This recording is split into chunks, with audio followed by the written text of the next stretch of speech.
You know the feeling, right? You're about to buy a new phone, and you're staring at two options. One saves you some cash right now, but the other one? Well, the other one is supposed to be future-proof. It's this constant tug-of-war between your wallet today and how well your phone is going to perform a couple of years down the line. So, in this explainer, we're going to tear that whole dilemma apart. We'll kick things off with a real-world debate happening right now, then we'll jump into the future to see what's coming with the rumored Galaxy S26 Ultra, and then we'll bring it all back home to help you answer that one big question. Should you buy now, or is it better to wait? And look, this isn't some abstract philosophical problem. It's a super real, super personal decision that pretty much always boils down to one simple, nagging question.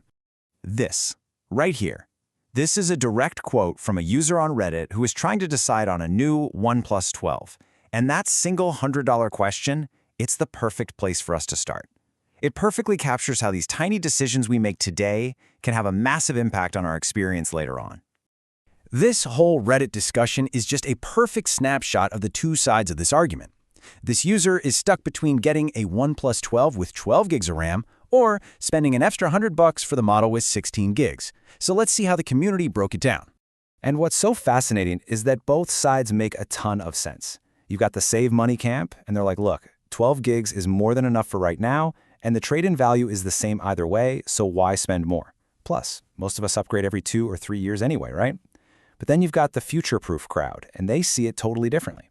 For them, that extra RAM is insurance. It's insurance against lag as apps and Android itself get hungrier and hungrier. It's really just peace of mind if you're someone who likes to hang on to your phone for a long time. And this right here, this is the fear that drives the whole decision. This user is sharing a total cautionary tale. They regret skimping on the RAM to save a bit of money, and now their phone is a laggy, unusable mess just a few years later. It's a really powerful reminder that what seems good enough today can easily become tomorrow's biggest headache.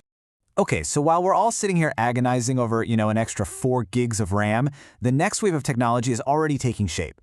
To really get a handle on what future-proofing even means, let's take a look at the rumors swirling around Samsung's next flagship, the Galaxy S26 Ultra. Whoa. Okay, just take a second and look at this. We are not talking about small, little incremental changes here.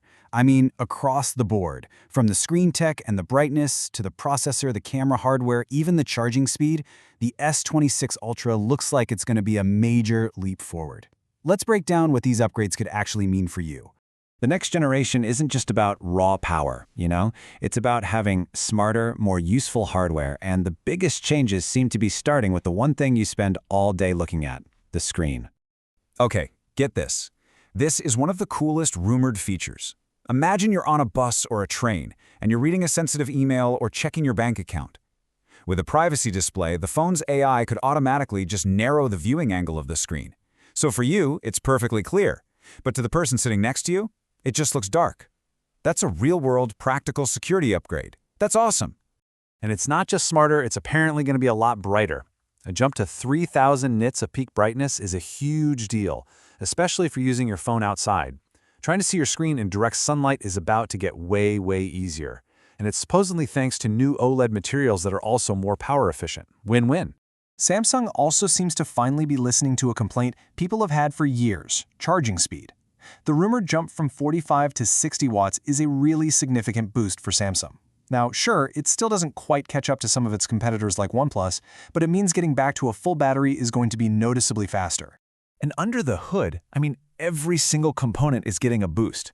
We're talking a brand new Snapdragon chip, RAM that's supposedly 26% faster, and a new 5G modem. And these upgrades aren't just numbers on a spec sheet for bragging rights. They translate to a phone that feels smoother, more responsive, and probably has better battery life too. All right, let's talk about cameras. For what feels like an eternity, the big race has always been about who can cram the most megapixels into a phone. But with the S26 Ultra, it seems like the most important upgrades are happening where it really counts, in the fundamentals of photography, light and software. The whole philosophy here seems to be about meaningful, practical improvements you'll actually notice. So we're talking about a larger main sensor that can physically capture more light, a wider aperture that's going to make your low-light photos way better, and a new 24-megapixel default mode that gives you a perfect balance between high detail and quick performance. So what does a jump from f1.7 to f1.4 actually mean? Well, In simple terms, it means the lens can open up a lot wider, letting in about 40% more light. This is an absolute game changer for photos and videos in dim light, giving you brighter, cleaner shots with less of that grainy noise. And as a bonus, it also creates a much more beautiful, natural-looking background blur in your portrait shots. And hey, it's not just the big cameras on the back that are getting some attention.